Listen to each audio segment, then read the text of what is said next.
Estimados televidentes, les saluda su amiga Carla Cornejo. Cada emisión los estaré acompañando en El Poder Judicial es.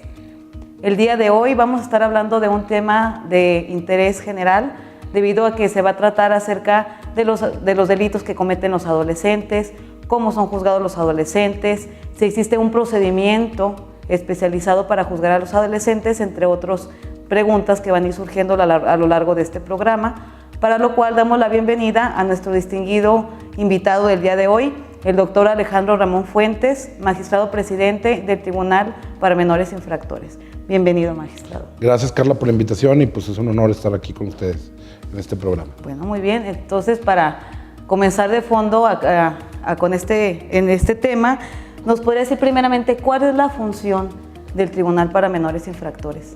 Bueno, el Tribunal para Menores Infractores viene a ser la respuesta que le da, en este caso, el Estado de Durango a la reforma, ya una reforma vieja, que es la reforma del 12 de diciembre del 2005, con la cual se buscaba cumplir los compromisos internacionales suscritos por nuestro país desde 1989, concretamente el artículo 37 y 40 de la Convención de los Derechos del Niño.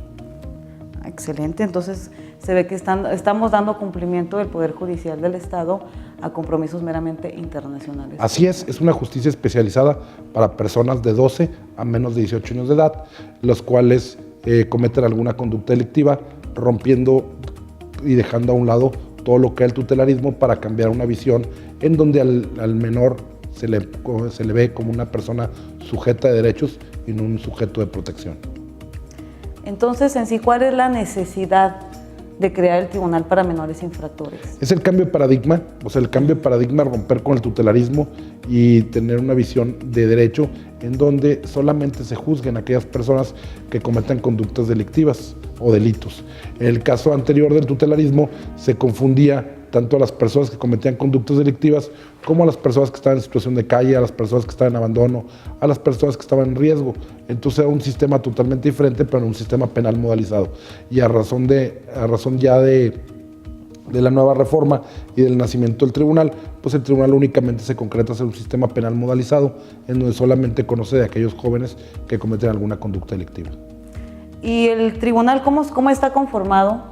Bueno, es importante destacar que Durango es uno de los dos estados que da cumplimiento a la observación general 10 del Comité de los Derechos del Niño, concretamente en su párrafo 93, porque en nuestro país solamente existen dos tribunales. El Tribunal de Durango es el más viejo, el Tribunal para Menores Infractores, que nació el 22 de septiembre del 2006, y posteriormente el Tribunal Unitario de Justicia para Adolescentes del 2008 en Morelos. Entonces, nosotros, al tener un tribunal único y especializado para la materia, pues está constituido con un magistrado, que es su servidor, el que ocupa este cargo actualmente, y 3 jueces en la ciudad de Durango. Uno de ellos funge como juez de control, uno como tribunal de oralidad o tribunal de enjuiciamiento, y otro como juez de ejecución, y sin embargo se van rotando cada uno de ellos para permitir que todos conozcan de todas las etapas y no estar contrario a lo que es el artículo 20 de la Constitución. Entonces vemos que, usted es magistrado unitario, sí, del magistrado presidente, la conformación de los 3 jueces y el de ejecución penalmente. Y los jueces, a diferencia de los jueces del Tribunal de Oralidad de Adultos, pues los jueces sí tienen un juzgado específico y en el cual están apoyados por un secretario de acuerdos y por una secretaria administrativa o secretario administrativo, según el caso, que les permiten todo el apoyo para las grabaciones de las audiencias y para llevar a cabo todo el procedimiento, que es totalmente oral. ¿Y cuál es la diferencia que usted nos podría decir, por ejemplo, para ser juez, tratándose de un tribunal tan especializado como este? ¿Deben de tener algún requisito especial aparte de lo que...? Sí, cumplimos los mismos requisitos para ser juez del Poder Judicial. Sin embargo, la propia Ley Nacional del Sistema Integral de Justicia Penal para Adolescentes nos establece cumplir con el principio de especialización. Este principio de especialización, pues bueno, con el apoyo de la Universidad Judicial y con la visión del doctor Esteban Calderón, hemos logrado hacer 4 diplomados, en los cuales se han capacitado 380 personas.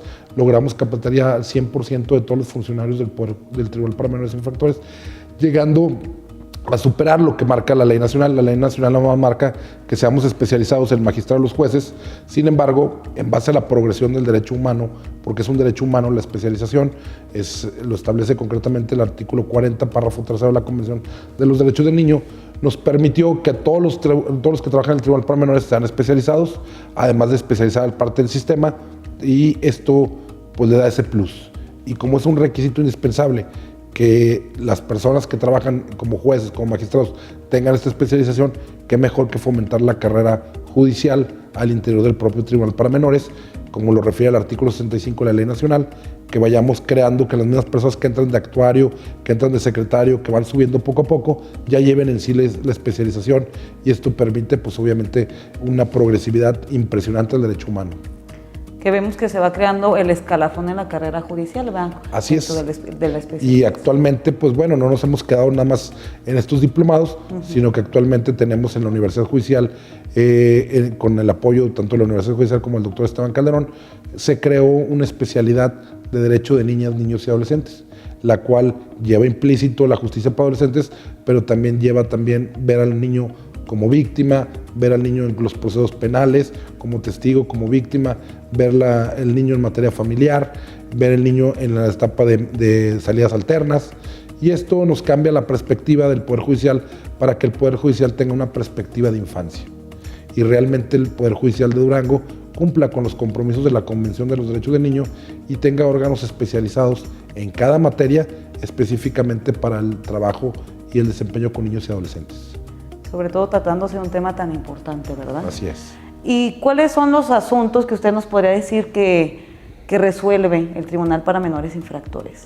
Bueno, el Tribunal para Menores Infractores, como les digo, es un tribunal de justicia penal especializada, pues conocemos de delitos, principalmente los delitos que cometen las personas de 12 a 18 años de edad, y entre ellos los delitos más comunes, pues que están cometiendo es el delito de robo en sus diversas modalidades, es el delito de lesiones y obviamente tenemos el delito de violación.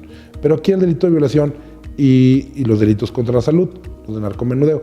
Pero el delito de violación sí es importante destacar que obviamente este delito va muy de la mano con un problema que tenemos actualmente en nuestro estado, que es el embarazo de adolescentes.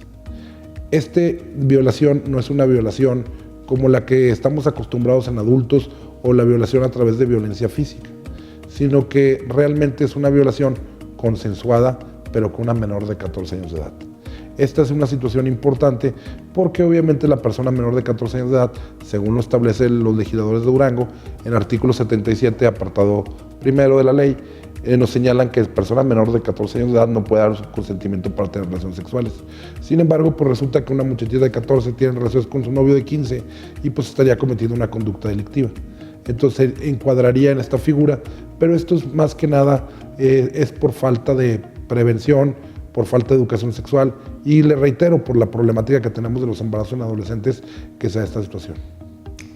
Es muy complejo porque va ligado las relaciones sexuales consensuadas entre adolescentes, embarazos, y como dices, es uno de los delitos que más se ven, bueno, se puede decir delitos porque... Sí, son delitos, sí, al final de cuentas. Y entonces es el robo, me decía, las lesiones y las violaciones. Y posteriormente el narcomenudeo, o sea que es el consumo que tienen los jóvenes y que traigan para su consumo o también para algo de distribución, pero ya sería el cuarto. Y usted me dice que, por ejemplo, para enjuiciar todo este tipo de delitos, ¿cuál es la legislación que ustedes aplican en el Tribunal para Menores Infractores? Pues nosotros manejamos actualmente la Ley Nacional del Sistema Integral de Justicia Penal para Adolescentes. Esta es una ley nueva.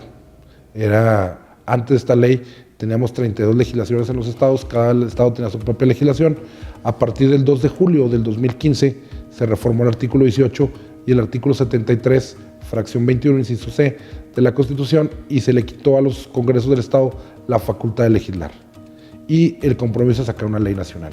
Sacan una ley nacional, que es la Ley Nacional del Sistema Integral de Justicia Penal para Adolescentes, publicada el día 16 de junio del 2016 y entró en vigor el día 18 de junio del 2016. Es decir, tuvimos 36 horas de vacatio legis para la publicación porque fue publicada en la versión vespertina, y esta nueva legislación unifica a todo el país un solo procedimiento, un procedimiento oral, acusatorio, no unifica la temporalidad de las medidas de internamiento, que vamos a tener medidas de internamiento para el grupo etario 2, compuesto de 14 a menos de 16, máxima de 3 años, grupo etario 3, de 16 a menos de 18, 5 años.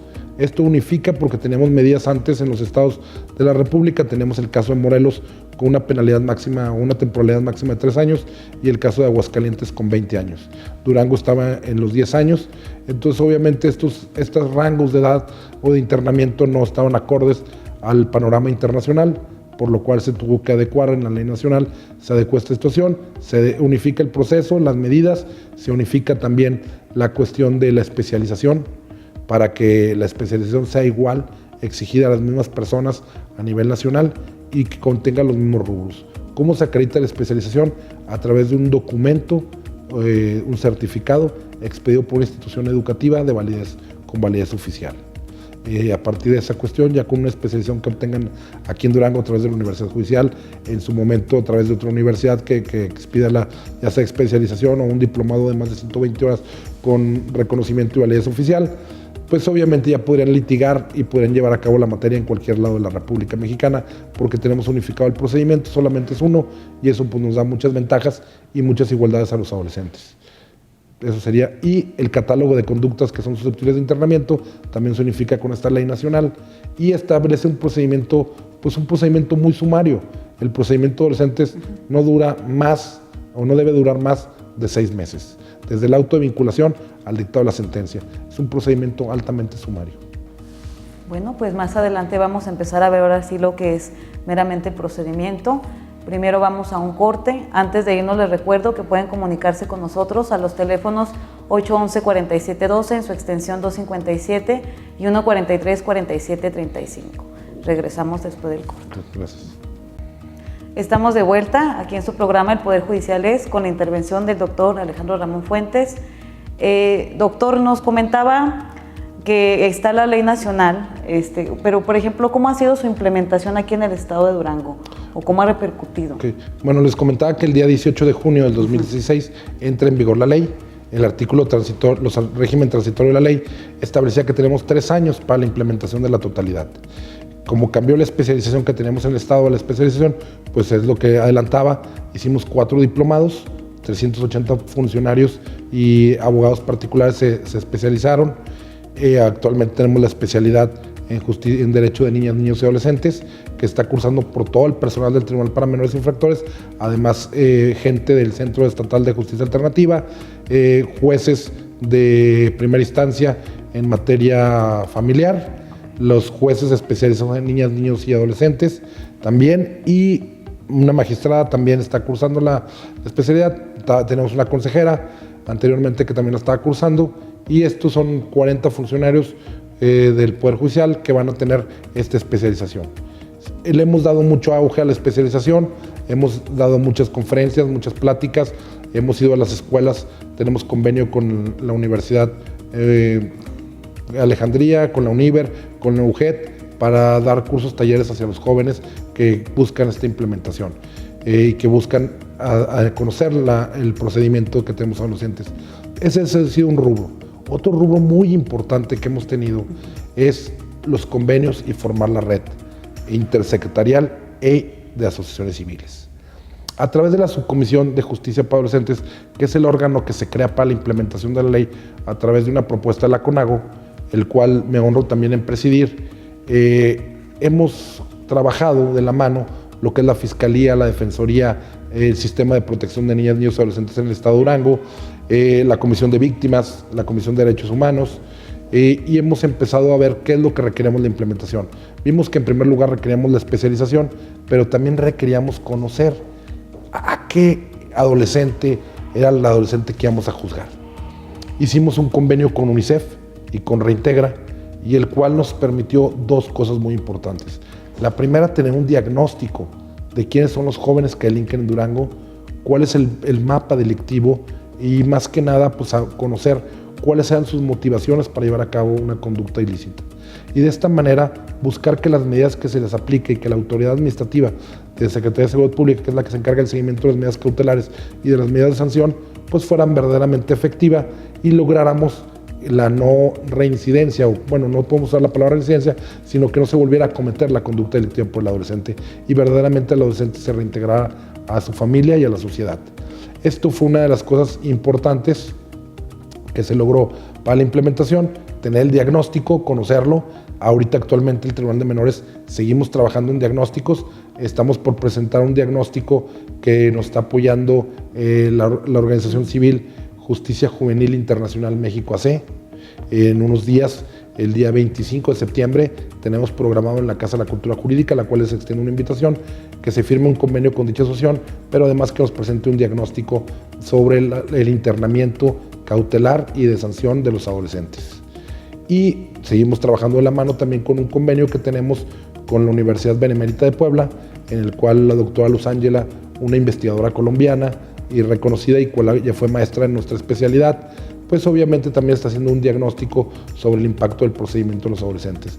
Estos diagnósticos nos permiten verdaderamente conocer y saber a quiénes va dirigido y qué tipo de justicia y cuáles son los requerimientos que se necesitan. Al no tenerlos, pues obviamente nuestra justicia se cumpliría los márgenes de la ley, se cumpliría todo, pero no podríamos tener ese plus que realmente es lo que justifica la necesidad de una justicia especializada en adolescentes. Estos son los rubros que hemos tenido en cuestión de la implementación, además de que una cosa muy importante, fuimos el primer estado de la República Mexicana en que tuvimos un facilitador especializado. Actualmente hay 5 facilitadores especializados, tenemos uno adscrito al Tribunal para Menores Infractores, contamos también con defensores especializados del Instituto de Defensoría Pública, 3 de ellos que ya tienen desde muchísimo tiempo, desde casi los 3 años que tiene el tribunal funcionando, han estado ahí, se han ido incorporando paulativamente. Logramos también que el agente del Ministerio Público por parte de la Fiscalía tenga una unidad especializada para delitos cometidos por menores de edad y que también estén especializados, que tengan una policía investigadora especializada, que la autoridad administrativa se haya consolidado en nuestro estado y pues obviamente el centro de detención de los menores es un centro que ha tenido una certificación internacional y que cumple con todo y cada uno de los lineamientos. Es decir, logramos en estos 3 años tener una justicia especializada de calidad, aplicada por especialistas y obviamente dirigida a las personas que cometen esta conducta delictiva. Esto ha sido un orgullo a nivel nacional porque nos han reconocido en varios estados de la República. Hace poco hemos participado en el caso de apoyar para la especialización a Puebla, en donde la Universidad Judicial y su servidor trabajamos con ellos para que llevar 3 diplomados al Estado de Puebla, al Poder Judicial de Puebla, llevamos uno a Tlaxcala y posteriormente también hemos apoyado en las especializaciones de Tabasco, de Mérida, de Tamaulipas y varios de nuestros compañeros jueces de nosotros han apoyado a universidades y asociaciones para especializar a abogados particulares, lo cual hemos extendido y hemos permitido que vean a Durango desde otro punto de vista y como ser pionero y más de pionero, pues punta de lanza en la justicia especializada para adolescentes. Pues esto es excelente y más porque se está dando cumplimiento a lo que dice la ley nacional respecto de la certificación, la especialización, que vaya con los diplomados que tienen y aparte, por ejemplo, con la especialidad se le está dando mucho auge a este tipo de actividades académicas en pro de la justicia, ¿no? Meramente para los adolescentes. Y fíjense que ahorita que comentamos esto también es muy importante resaltar que también participamos y apoyamos al Consejo de la Judicatura Federal para la especialización tanto de jueces en su momento como de defensores públicos federales y en su caso también de agentes del Ministerio Público federales. Esto nos ha permitido que ya en Durango ya tuvimos una reunión con el señor delegado y ya van a empezar a dar cumplimiento para que la gente del Ministerio Público y los defensores federales intervengan directamente en nuestros procedimientos cuando nosotros, pues obviamente al no haber todavía unos jueces federales, actuamos en jurisdicción auxiliar, pero obviamente para que ya fueran los propios agentes federales los que lleven la investigación y los defensores federales los que presenten el servicio. Excelente y más para todo este tipo de procedimientos que son meramente especializados. Magistrado, hablando de procedimientos, ¿nos podría decir cómo inicia el procedimiento en el Tribunal para Menores Infractores? Sí. ¿O cómo se lleva todo el procedimiento? Fíjense que esta pregunta es muy interesante porque todavía de repente nos hablan por teléfono ahí al tribunal y nos dice una mamá, oiga, ¿sabe qué? Hablamos al Tribunal de Menores porque ya no soporto a mi hijo es un ingobernable y queremos que se encargue de él. Pues bueno, esta pregunta nos permite decirle a la gente, pues bueno, que somos un sistema penal modalizado y que la cuestión importante es que, pues obviamente, el agente del Ministerio Público tenga la noticia criminal, es decir, sepa que se cometió una conducta delictiva. Aquí aprovecho también porque hace unos días salió una nota periodística en donde decían que Durango se detenían a los menores sin orden de detención. Esto es importante también aclararle a la sociedad, pues que obviamente los menores sí pueden ser detenidos sin orden de detención, siempre y cuando cometan una conducta en flagrancia. El agente policíaco lo detiene y lo debe de llevar de forma inmediata al agente del Ministerio Público.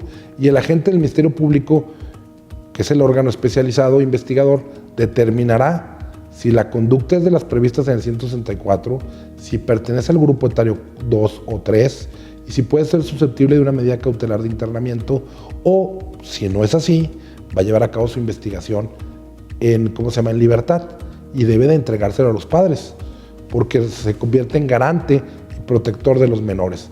Entonces, en esta cuestión resulta muy importante, pues, de señalar que se comete el delito, la policía detiene, o si no detiene, se presenta la denuncia y el agente del Ministerio Público investiga. El agente del Ministerio Público, ya sea que sea con detenido o sin detenido, acude ante el juez de control. El juez de control va a llevar una etapa en donde es una audiencia inicial. En la audiencia inicial se va a formular imputación, se va a llevar a cabo también la vinculación, ya sea en el término o el término de la duplicidad constitucional, y las medidas cautelares. Esto es importante señalar que es muy similar el procedimiento o la etapa del procedimiento a los adultos, porque nosotros nos basamos en ciertos principios previstos del artículo 12 al 33 de la ley, entre ellos el de aplicación la aplicación de ley favorable.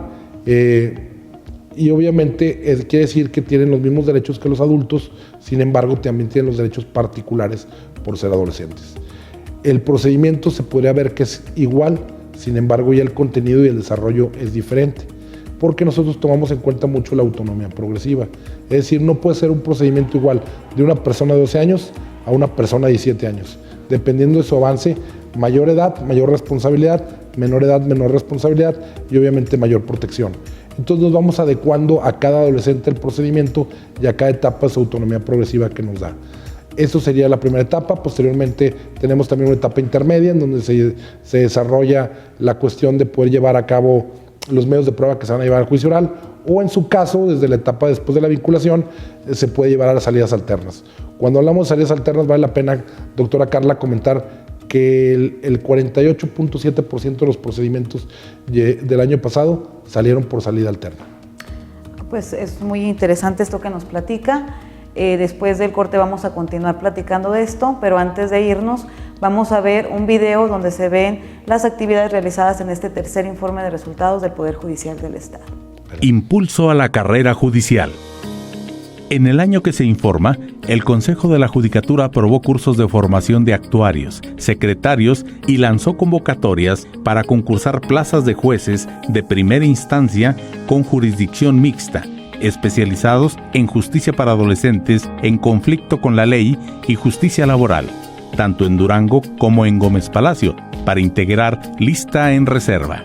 En los últimos 3 años, se han seleccionado, nombrado y adscrito 49 actuarios, 29 secretarios y 17 jueces. Estamos de vuelta. Les comento que también se pueden comunicar con nosotros a través de nuestras redes sociales, en Facebook, Twitter y YouTube como @PJDGO. Continuamos aquí con la entrevista al magistrado. Hace ratito nos comentaba respecto del procedimiento, sí, y una importancia sobre los delitos que sean en fragancia o con detenido sin detenido. Así es. ¿Nos podría mencionar algún caso hipotético, por ejemplo, cuando un menor es detenido en fragancia, por ejemplo, no sé, si un menor está robando y que lo cachan agarrando la cosa, ¿cómo se llevaría el procedimiento? Bueno, mire, qué bueno que me pone este ejemplo. Podemos aprovechar para lo de la nota que comentaba con antelación. Puede ser un menor que se encuentre en una tienda de autoservicio, tome algunos objetos y salga de la línea de caja sin hacer el pago correspondiente. obviamente el joven va a ser detenido por las personas de la tienda, van a llamar a la policía lo va a detener, lo va a llevar al agente del Ministerio Público, y ahí el agente del Ministerio Público lo primero que va a determinar va a ser pues la edad, ¿va? Si es adolescente o si realmente es un niño. En el caso de un niño, como lo dice la Ley General de los Derechos de los Niños, sería de 0 a 12 años, y por lo cual no sería susceptible de un procedimiento. Si fuera de 12 a más de 18, pues sería sujeto a nuestro procedimiento. Una vez que terminó eso y ve las actas, ve por qué fue detenido, pues vería que la conducta es una conducta de robo, a lo mejor grave, porque fue en una tienda departamental en el interior, pero sin embargo, el artículo 164 de nuestra ley nos manifiesta que es el robo con violencia física. Y si en los hechos no hay violencia física, pues el agente del Ministerio Público en ese momento determinaría que lo va a llevar a proceso, pero sin detenido. Y entonces él tendría que localizar a los padres, mandar oficio para localizar a los padres para poder entregar al adolescente. No lo puede dejar que se vaya libremente porque somos garantes. Ya pasó una situación esta en la Ciudad de México, pues muy lamentable, ¿no? De un joven que es detenido y que los mismos policías lo sueltan y después no aparece. Entonces se convierten en garantes y tendrían que entregarlo a sus padres. En caso de que no, tendrán que pedir el apoyo a la Procuraduría de Protección de Niñas, Niños y Adolescentes para que haga un plan restitutivo de derechos y sea entregado a sus padres. Porque imaginemos que ese joven a lo mejor no es de la ciudad de Durango, a lo mejor viene en tránsito del estado de Zacatecas o del estado de Aguascalientes y resulta que sus padres no están aquí, comete la conducta aquí, entonces pues el agente del Ministerio Público tendría ya la cuestión de decir, no te voy a llevar a proceso pero sin detención, porque la conducta está en el 164, sin embargo a través de la Procuraduría de Protección tenemos que reintegrarte y hacer un plan restitutivo de derechos para que te reenvíen a tu ciudad. Esa es la cuestión de por qué el agente del Ministerio Público es el que verifica si la detención se va a dar o no se va a dar. Una vez que en el caso pues sería que va a ser sin detenido, pues él tiene el tiempo para hacer la investigación, más el tiempo de la prescripción antes de que prescriba el delito, para ir a acudir ante el juez de control y solicitar una audiencia en donde se le formule imputación sin detenido y se le sea citado por el Tribunal de Menores.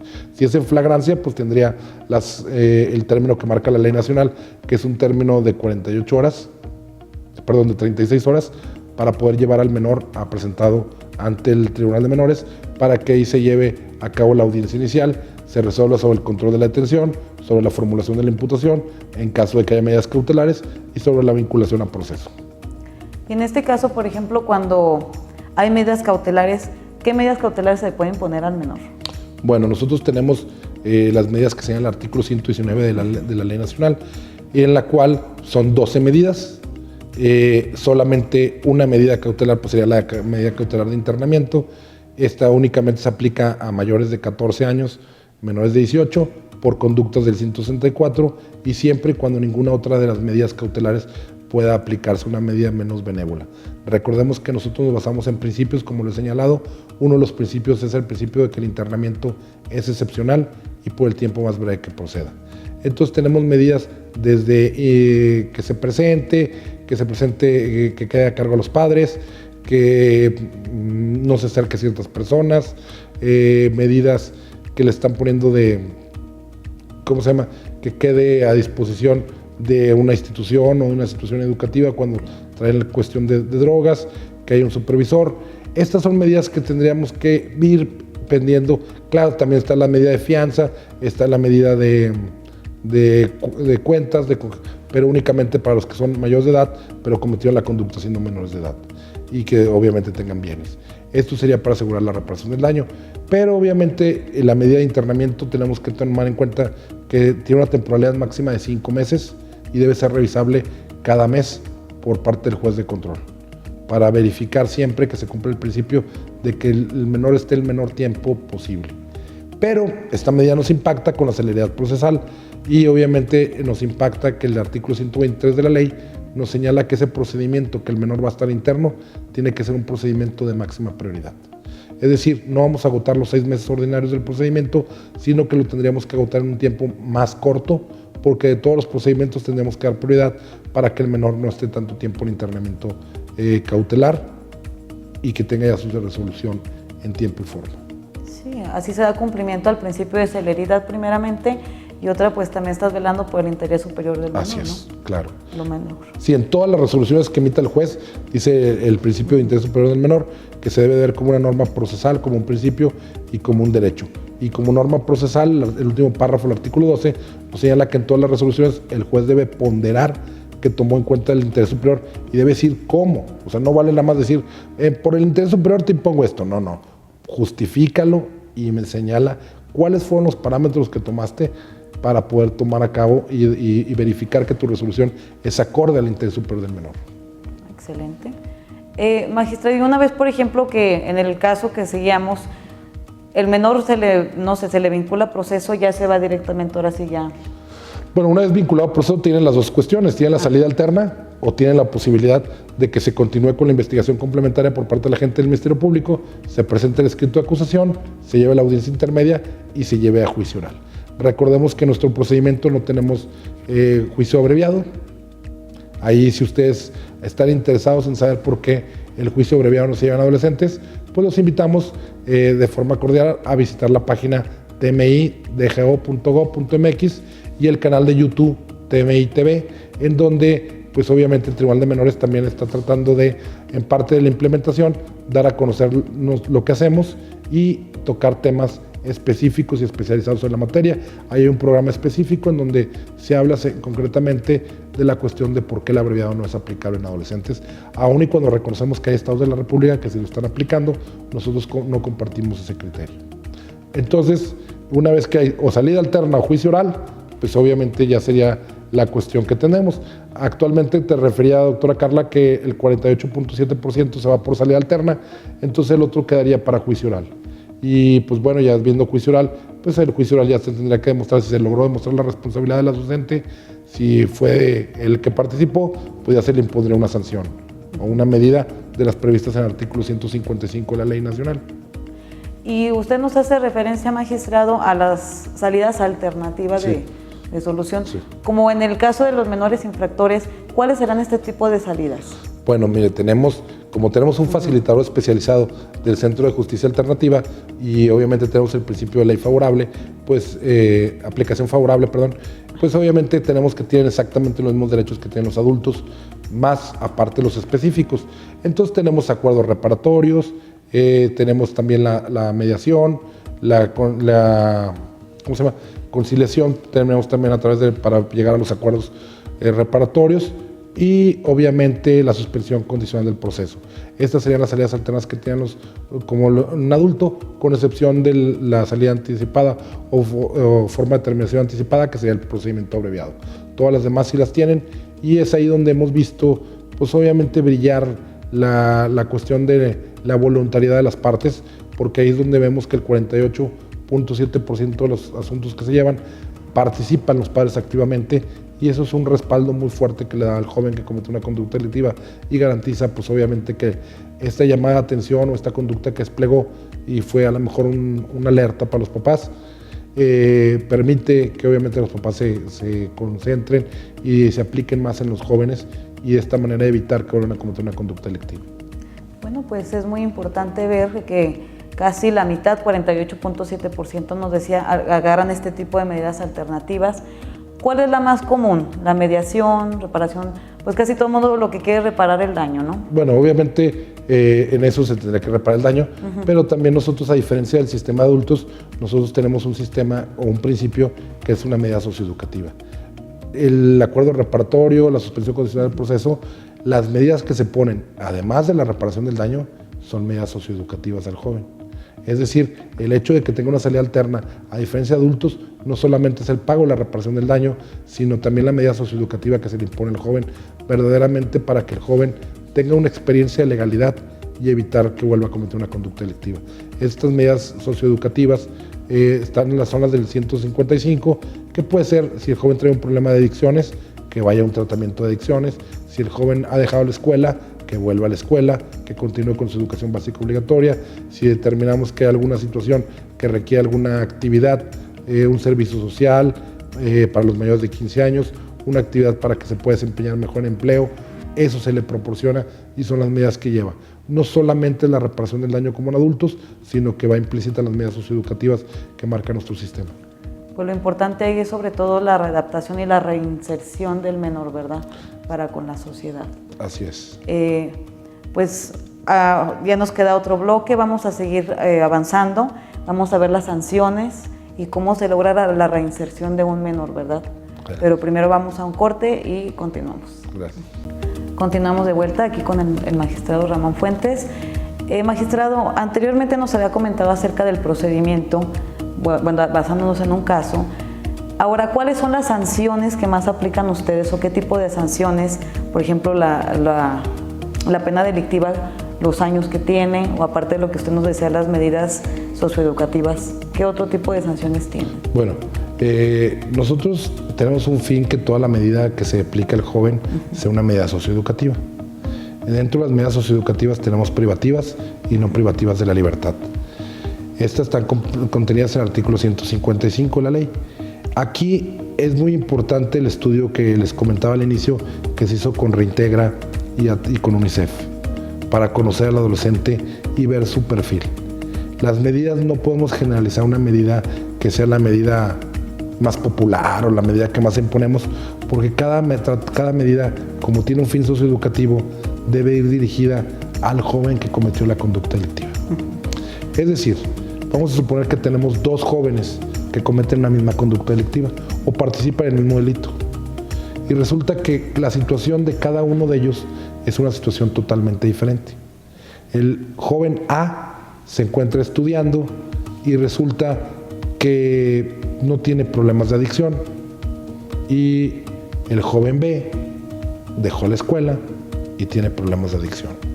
Es decir, podemos entender como papás que el B es el que influye en el A, pero cometen la misma conducta delictiva y al momento de poner la medida, pues no podríamos poner una medida igual porque el tratamiento tendría que ser diferente. El joven B, por su problema de adicciones, pues tendría que tener una medida dirigida a restablecerle el derecho a la salud y obviamente una medida también buscando que el joven pueda regresar a la escuela y pueda estar en una situación útil. En cambio, el joven A, pues si estaba estudiando y no es adicto, a lo mejor solamente va a necesitar una supervisión para que continúe haciendo eso y no cometa una conducta delictiva. Ese es el catálogo que nos permite el 155, que tiene diferentes medidas, reitero, privativas y no privativas de la libertad. Cada medida de las previstas ahí tiene una especificación y tiene un objetivo. Entonces el joven A, pues a lo mejor con una libertad asistida, que consiste en una supervisión a su escuela, ya que esté continuando sus actividades, sería suficiente. A lo mejor el joven B, pues sí requeriría una medida de un tratamiento sobre la adicción y también pues obviamente una supervisión para la escuela, o en su caso, si no tuviera el soporte familiar en su caso y la conducta haya sido las previstas de 164, pues a lo mejor también sería susceptible analizar si es procedente o no el internamiento en ese caso y por cuánto tiempo. Lo importante es que se vea una particularidad en cada caso. No en cada caso, en cada menor sujeto, porque el ejemplo que les pongo, los dos cometieron la misma conducta, están dentro del mismo caso, sin embargo las medidas van a ser particulares para cada uno de ellos. Menor. Y por ejemplo, ¿nos puede decir usted un caso exitoso en donde se ha visto que el menor efectivamente se reintegra después de haber cometido algún tipo de delito? Fíjense que hemos tenido muchos casos en que los jóvenes después del procedimiento regresan con nosotros, platican, o a veces, esto no me dejan mentir los señores jueces, que vamos en la calle, haz algo y te saludan. ¿Se acuerda de mí, señor juez? ¿Se acuerda de mí? Soy fulano de tal y yo estuve con usted me puso esta medida, y mire, ya me porto bien, ya tengo mi vida, ya estoy haciendo... Y son experiencias muy bonitas. Pero una que tengo que resaltar es la de un joven, dos jóvenes que cometieron conductas diversas, se conocieron en internamiento y pues uno de ellos volvió con nosotros y primero regresó al centro para darles clases de pintura y dibujo a los compañeros, y posteriormente él quiso dejar una muestra de agradecimiento y nos hizo el honor de pintar un mural en el Tribunal para Menores Infractores. Es una diosa Temis que pintó a mano, entre los dos jóvenes las pintaron, ahí la tenemos, ahí están los nombres de los jóvenes, los nombres ya son adultos y ellos dieron el consentimiento pues de poner la obra y de platicar esta situación. La obra, pues les digo, es una de Temis y tiene una frase muy bonita. Es una frase de Pitágoras que dice: educad al niño para no castigar al hombre. Y verdaderamente, pues son las muestras de esta situación. El joven vive en un municipio cercano aquí a la ciudad de Durango. Lo último que platiqué con él fue que se dedica a una barbería, porque aprendió el oficio de corte de cabello y de barbería en el centro, reparación de muebles, también se dedica a eso, y es rotulista y pintor. Entonces dices, pues obviamente se le dieron oficios que le permitieron vivir bien, y lo último que supe fue que contrajo matrimonio, ¿verdad? Entonces, pues ahí tiene la muestra que dejó el mural. Se me hace una muy bonita experiencia y pues una cosa muy padre de que salió de todos los problemas que traía y pues está haciendo algo productivo. Que además, si este mural todavía se encuentra en el Tribunal de Menores, pues es como una huella, ¿no? De querer salir adelante. Es una huella y es nuestro orgullo y lo tenemos ahí está el que guste conocernos. Nosotros estamos entre la calle Zaragoza e Hidalgo por 5 de febrero. Ahí están las estaciones del Tribunal para Menores Infractores y el que guste ver el mural, pues les digo, también lo pueden ver a través de nuestra página de internet tmi.gov.mx. Ahí hay una foto del mural y pues la verdad las cosas es algo muy, muy meritorio de que alguien que pues obviamente cometió una conducta delictiva, desvió su camino, se rectificara y más aún que quisiera dejar huella patente de ese cambio nuevo que fue en su vida. Claro, y sobre todo porque es un ejemplo para muchos de los menores que van y lo ven, de querer salir adelante, ¿no? Así es. Magistrado, y volviendo al tema, por ejemplo, de los delitos, ¿cómo es el índice de delincuencia de los menores? O sea, ¿cómo van los datos estadísticos respecto de los delitos aquí en el estado de Durango? Pues son los que le comentaba hace rato, que es principalmente el delito que más se comete es el de robo. Posteriormente tenemos el delito de lesiones y en tercer lugar el delito de violación y posteriormente contra la salud en sus diversas modalidades. Estos serían los delitos que cometen los adolescentes. Actualmente pues no tenemos números graves, se puede decir, de los adolescentes. También tenemos que tomar en cuenta que la no judicialización de los asuntos se lleva porque también se logró la especialización de justicia alternativa en sede de fiscalía y muchos de ellos también se van arreglando o se van viendo a través de salidas alternas desde sede de fiscalía. Actualmente tendremos un promedio de unos 90 procedimientos que llevamos al año, hasta el día de hoy, 90 procedimientos, y solamente tenemos actualmente 17 jóvenes en internamiento en el Centro Especializado de Reintegración y Tratamiento para Menores Infractores, CERM. Pues es una cantidad muy baja, los menores, gracias a Dios, ¿verdad? Y según los estudios y la información que le digo del estudio de Reintegra y de UNICEF, comparado también con la estadística de INEGI, pues tenemos algo muy importante que destacar. Solamente el 10% de las conductas de los adolescentes son conductas consideradas como de alto impacto o son conductas susceptibles de internamiento. Son decir, los delitos que se ven en el 164. ¿Qué delitos son? Homicidio, secuestro, violación, delito contra la salud, trata, entre otros. Son 10 delitos. Son estos delitos de alto impacto. Al robo con violencia física serían los delitos de alto impacto y serían los delitos que solamente y gracias a la prevención y todo lo que se ha trabajado solamente representan el 10%. El 90% de los delitos no son susceptibles de internamiento y su tratamiento puede ser en libertad. Esto nos habla que la ciudad de Durango o el estado de Durango pues tenemos una delincuencia juvenil muy manejable y obviamente no ha habido estos índices o preocupaciones que en otros estados de la República tienen. Pues se ve que, bueno, tratándose de delitos graves, por decirlo así, es un porcentaje mínimo. Sí, 10%. Susceptibles de internamiento, porque ya la palabra grave, ya conforme a la reforma en materia penal, pues ya no existe lo grave, solamente serían susceptibles de internamiento y serían estos considerados como de alto impacto. O sea, realmente tenemos una delincuencia juvenil muy manejable. Yo considero con los programas que están haciendo, con los programas de prevención, ha aumentado toda esta cuestión de difusión, podemos todavía bajarla un poco más. y sobre todo lo que usted nos comentaba de los programas de reintegración, por ejemplo, también de difusión y todo lo que se tiene que ver, pues influye muchísimo. Claro que sí. Magistrado, ya casi llegamos al final de este programa. ¿Algo más que nos quiera compartir antes de terminar esta emisión? Pues bueno, agradezco la posibilidad y la oportunidad de estar aquí con ustedes y que obviamente nuestro sistema especializado de justicia penal para adolescentes, pues obviamente se difunda y se conozca. Porque muchas veces la ciudadanía cree que los adolescentes, por ser adolescentes o ser menores de edad, no se les sigue un proceso. Sí se les sigue un proceso, no es un proceso como de los adultos, es un proceso acorde a su edad, pero es un proceso que nos garantiza que a esa edad que tienen no vuelvan a cometer una conducta delictiva y que en su futuro se conviertan en ciudadanos de bien. Obviamente hay casos que no se logra la primera, sino que se tendría que llevar un segundo procedimiento, pero sin embargo son los menos.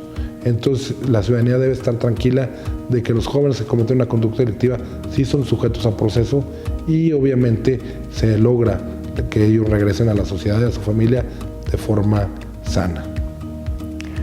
Agradecemos mucho su intervención. Antes de despedirnos, vamos a un video donde se ven nuevamente las actividades más recientes que tiene el Poder Judicial dentro de su tercer informe de resultados. Infraestructura.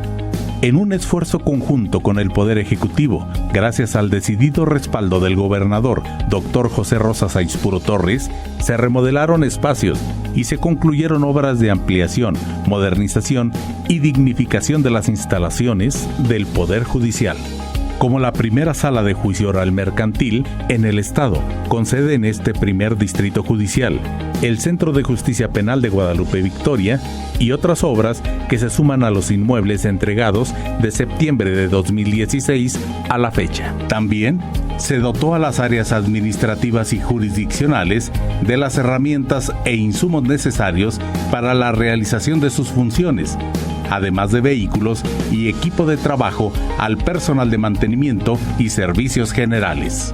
En 3 años de gestión, de forma contundente, como resultado de una eficiente administración presupuestal, se fortalece la infraestructura física y tecnológica, el mobiliario y equipo para brindar al justiciable atención ágil y de calidad.